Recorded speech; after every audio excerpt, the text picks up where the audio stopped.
नमस्कार। उन सभी श्रोतागण का आभार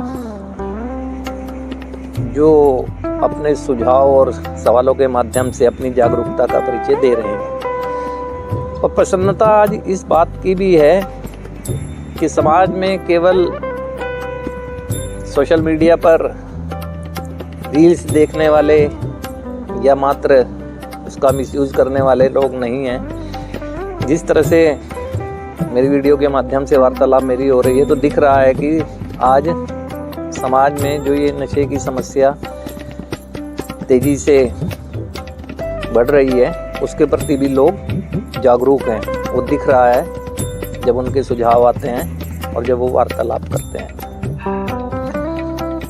तो अभी विषय यही है कि शॉर्ट टर्म थेरेपी कारगर सिद्ध होगी, ये हम कैसे आज कह सकते हैं। ऐसा सवाल आया था तो मैं बताऊं कि पिछले 2 सालों में मैंने खासकर उन रिकवरी मेंबर से बात की, कईयों को उपचार के दौरान भी देखा, जिनकी अवधि 28 डेज नहीं लगभग कहें तो 45 डेज या 60 डेज भी कहें तो हो सकती थी। तो जब मैंने उनसे सवाल किए तो उन्होंने एक चीज़ जो खासकर बताई कि विड्रॉल मैनेजमेंट के बाद जैसे ही उनकी बॉडी नॉर्मल रिएक्ट करने लगी तो तेजी से सेल्फ टॉक उनकी बढ़ने लगी। आत्मचिंतन, पूरे पास्ट का आत्मचिंतन, कैसे समस्या में गए, किस तरह से गए। उस फेज के बाद जो ग्रुप काउंसलिंग के माध्यम से उनको फीड किया जा रहा था उसे कैच करने लगे। क्या हमें लगने लगा कि शायद इसी चीज़ की हमें तलाश थी, नहीं तो प्रयास तो हमने बहुत बाहर भी किए थे। और उसके बाद जब वो एक अल्प अवधि में बाहर चले गए तो जोश के साथ सीधे ही अपने कार्य क्षेत्रों में जब इन्वॉल्व हुए तो उनको रिस्पॉन्स अच्छा मिला उनके बिहेवियर देखकर, उनकी कार्यशैली देखकर। कि हमें ये नहीं बोलना चाहिए कि एक जो नशा करने वाला व्यक्ति होता है वो ऑब्सेसिव पर्सनालिटी होता है, मल्टीटास्किंग माइंड होता है। जब वो किसी चीज़ में लग जाता है ना तो सामान्य व्यक्ति से ज़्यादा तेज़ी से ग्रोथ करता है। तो जब इससे वार्तालाप की तो बड़ा सोचने के बाद ये आया, एक जो एवरेज निकाला गया तो देखा कि ट्रीटमेंट के दौरान counselling, psychology counselling, yoga, discipline life, ये जीते जब लगभग एक अवधि 1 मंथ कहें, 30 डेज कहें क्रॉस करती होती तो एक जोश आ जाता है कि अब हमें करना चाहिए उन चीज़ों को ना। यानी जिस चीज़ की तलाश थी वो उन्हें मिल चुका होता है उस पीरियड के दौरान। तो इसीलिए मैं बार बार कह रहा हूँ कि कारगर सिद्ध हो रही है और आगे भी होगी। और फिर ये जो मॉडल तैयार किया गया है ये उन लोगों के लिए खासकर है जो बिगिनर है। बिगिनर से मतलब ये किसी ऐसे शॉर्ट टर्म थेरेपी उपचार की तलाश में है अपने कार्यों की वजह से, क्योंकि वो अपने कार्य क्षेत्र में ग्रोथ कर रहे हैं, चाहे किसी भी क्षेत्र में हो, किसी भी एज के हो। उन लोगों के लिए या जो एक ट्रीटमेंट के बाद रिकवरी में चलते चलते अचानक से पुणे नशे में चले गए। तो ये नहीं भूलना चाहिए ये क्रॉनिक रिलैप्सिंग डिजीज है। हमारी किसी भी चूक की वजह से या कहें तो हमारी लापरवाही की वजह से पुनः नशे में जा सकते हैं, इसमें कोई ऐसी बात नहीं। क्रॉनिक रिलैप्सिंग डिजीज है लेकिन ग्रोथ किए हुए थे, वो रिकवरी में चल रहे थे, अचानक से ऐसा हुआ तो बैकफुट पे आने के लिए उनके पास ऐसे मंत्र होंगे या वो भी ट्रीटमेंट में आ सकते हैं ऐसे, जिससे कि वो रिकॉल कर सके उन चीज़ों को।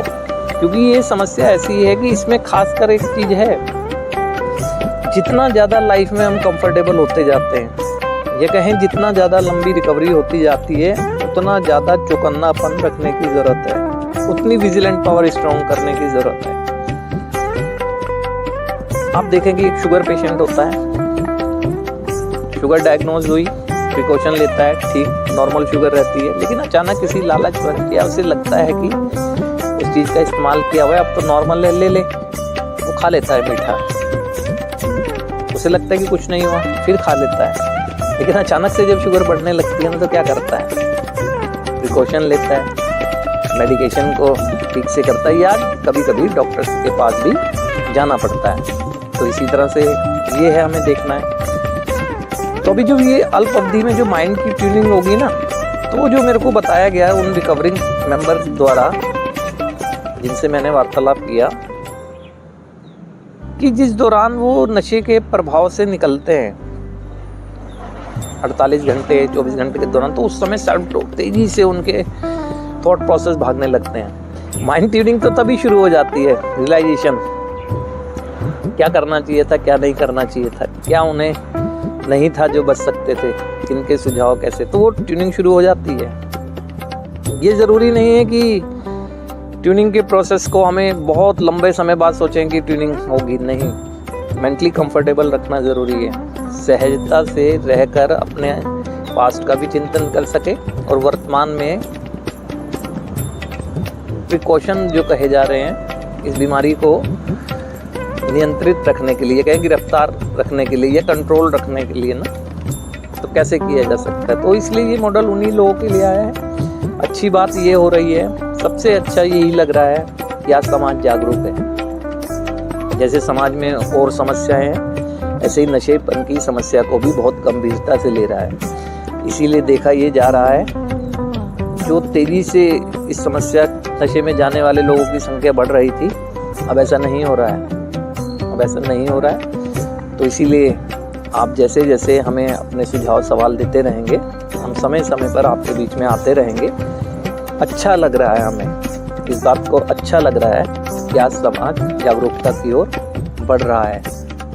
ये भी एक तरह से हम जैसे लोगों का सहयोग है जो जीवन समर्पित कर चुके हैं और कमिटेड हैं इस बात के लिए, जीवन भर इसी समस्या से निकालने के लिए अपने अनुभव द्वारा प्रयास करते रहेंगे। और सच्ची सेवा भी यही है, क्योंकि फेलोशिप में सेवा का अर्थ ही यही है, अपने जीवन के अनुभव द्वारा समस्याग्रस्त व्यक्ति को उसकी समस्या से निकालने की कोशिश करते रहना। तो हम आपके बीच में फिर आएंगे। आज के लिए धन्यवाद।